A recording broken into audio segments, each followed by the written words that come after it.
Ladies and gentlemen, I'm the Go Picks, and I give you the best picks and the best predictions. Got a little outfit change here. This week, we're going to go over UFC in Sacramento, August 22nd. Fluffy Hernandez versus Gregory Rodriguez. We're going to go over the main card, guys. Guys, like and subscribe and follow. Share with your friends. If you disagree with me on my picks, tell me why. I love to see other people's point of views. First fight of the night, we got Kennedy Nzechukwu versus Shamil Gaziev. We got two heavyweight punchers, both trying to find their footing again. Kennedy, he's made jumps from the light heavyweight and has carried his real power to this new weight class that he's in. He's looking to end things early, because he does have some crisp boxing, the way he fights. Shamil, though, he is bigger and he presses forward relentlessly. Kennedy is taller and lengthier, but I don't think Shamil's going to be scared. I think, Shamil did lose his last fight, but I don't think that's going to have anything to do with him with this fight. Even with Shamil losing the last fight, he still got, I think, a 100K bonus because he looked really good. With Gaziev's size and strength and his volume, I think it's just going to be enough to walk Kennedy down and, just turn this into an exact match that Shamil wants,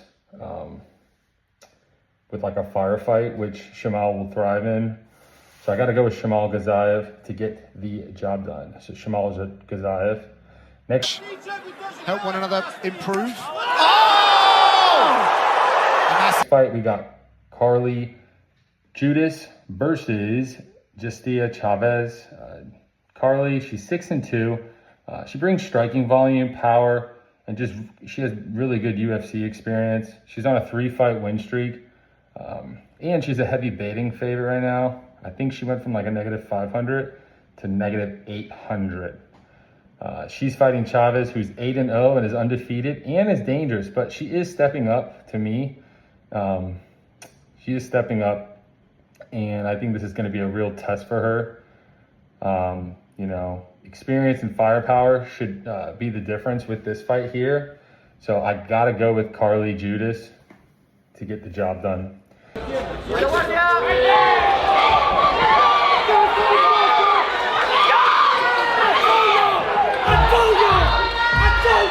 Got Mason Jones versus Markel Medeiros. Guys, I love Mason Jones, so my pick's going to be Mason Jones.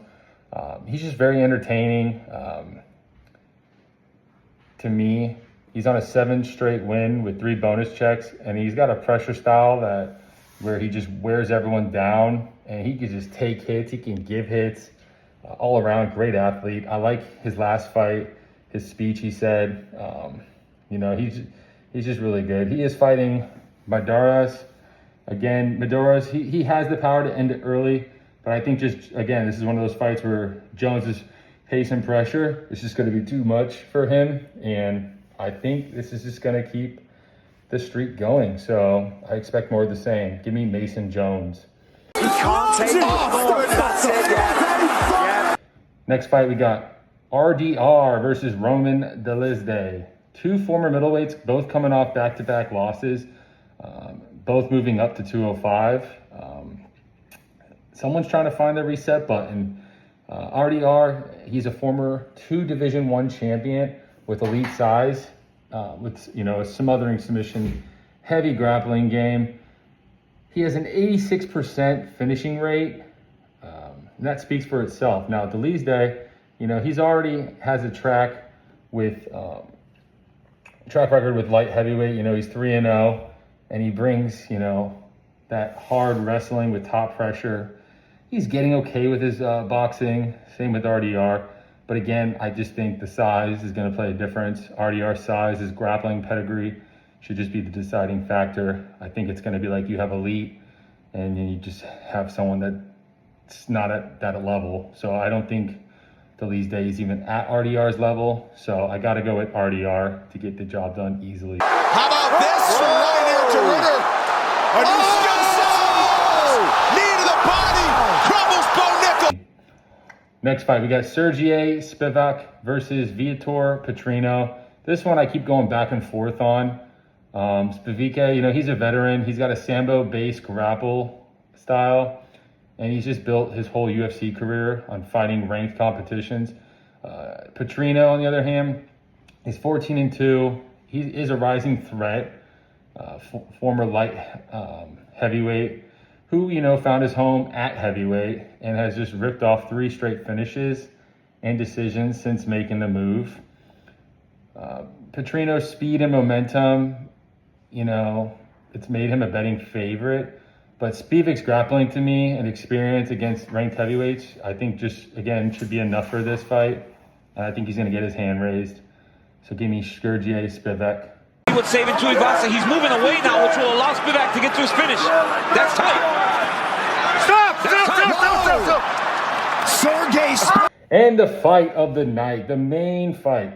We got Anthony Hernandez versus Gregory Rodriguez.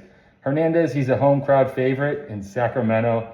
And outside of the Strickland setback, I think he's just nearly unstoppable. He's another one that just can keep going, and he's just a cardio king. He's got 8 straight wins built on relentless wrestling and pace.